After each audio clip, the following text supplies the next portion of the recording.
Okay. I'm just trying to add in some nice value. Okay, I think that I've got a decent chair for watercolor. Okay, the next one I'm going to move over is do the same thing for the table. The table's ready for me completely. So I'm going to dip in Payne's Gray and I'm mixing it on my palette.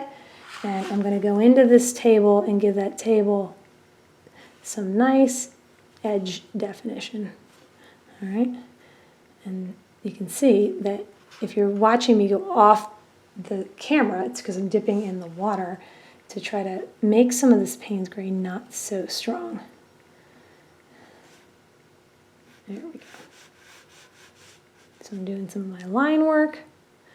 And I always have a paper towel nearby, guys, anytime I'm making a mistake. Or even just using it to help me with value. So I'm going back over to bring in the line work that I was missing. So I've got a nice thin line of Payne's Gray.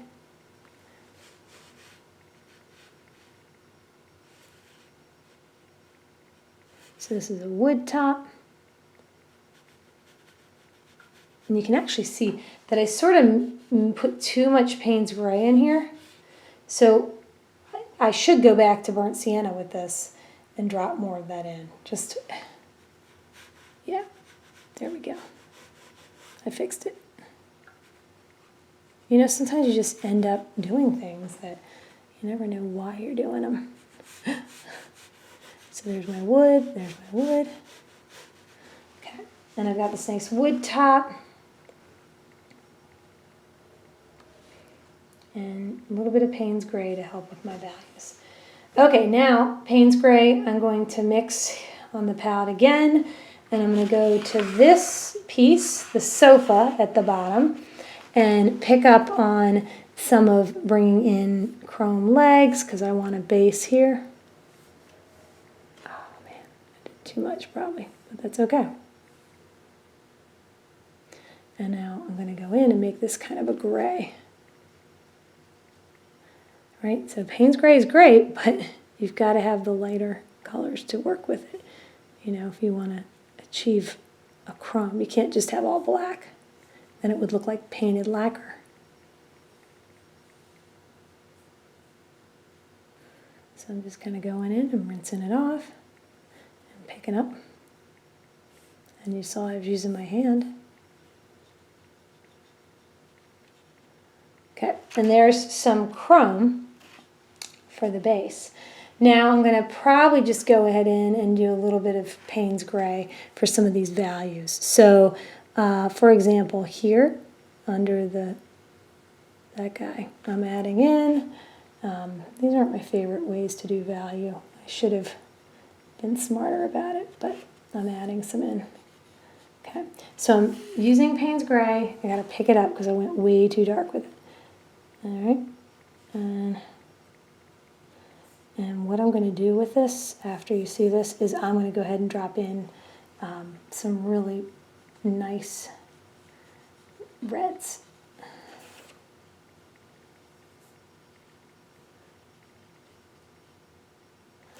All right, so let's add some red to that, just because it was just a hot mess. I shouldn't have done that. Too much Payne's Gray. I actually know Payne's Gray is, I was trying to save us on time here because my video is taking so long. I added Payne's Gray in and it really dulled my whole image. I shouldn't have done that, but all right. Anyway, I think at least gave it some line definition. I've got that piece done. Now I've got the sofa up here, and I'm going to do a little Payne's Gray. And I might add a little green to it to get closer to my sofa piece. And I'm going to go ahead in and do some of that line work that I wasn't able to do with my sofa piece. So this is under the pillows. I'm trying to see if you can see what I'm doing here. Okay. And I'm going in and adding some value. And I'm going to add some value here to this guy. I've got some line work on those pillows. And so the Payne's Gray really has a bluish base to it. So, you know, if the green, having this blue isn't good for you, then, you know, go ahead and drop in some green to it. You know, so I'm now basically blending some of that Payne's Gray. I mean, Payne's Gray is a great color, but I'm worried I may have gone overboard with using it.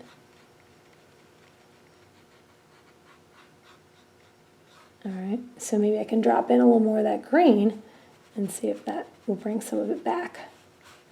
Here we go. This has got a little bit of green. So I'm starting to get my value for the sofa, and that's fun. Let's make a nice wash of the pillows. And it was a very green-based sofa. That was what I wanted. And I got it. You can see it there. And there's my 3 pieces right there for watercolor. And these 2 pieces right here for watercolor. I'm going to add a little bit of the Payne's Gray to this window because it's now dry. You know, the window effect. And I want to do a little bit of value under these, you know, drapes so that I can get some line work in here. You know, so I'm doing a little bit of Payne's Gray. Now, here's something fun. What if this particular drapery had a pattern, like kind of a crazy floral pattern? Well, look what I can do. I've got this wild pattern mix. And I'm making, you know, a pattern happen. Now, I don't have to make that pattern go everywhere. Remember how we dissipate line work and we can see? So notice that this pattern, like I've got this kind of crazy cool weave I'm trying to do going up. And then I'm sort of just doing dots of it when I get to the lighter surface. You know, it's kind of fun. And I'm creating an interesting pattern. So I'm going to go to the other side here, and I'm putting some, whoa, too much of that Payne's Gray, you can see. Wow. So I'm over off camera rinsing off some of that, picking it up.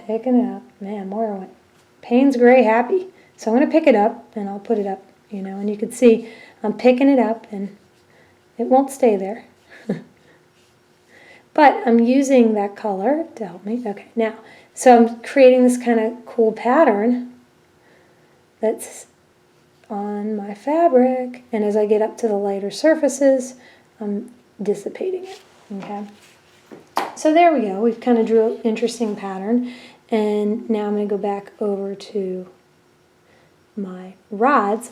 Now, what if that was a wooden rod happening at the top? I'm going to choose burnt sienna and make it a little bit of a wooden rod.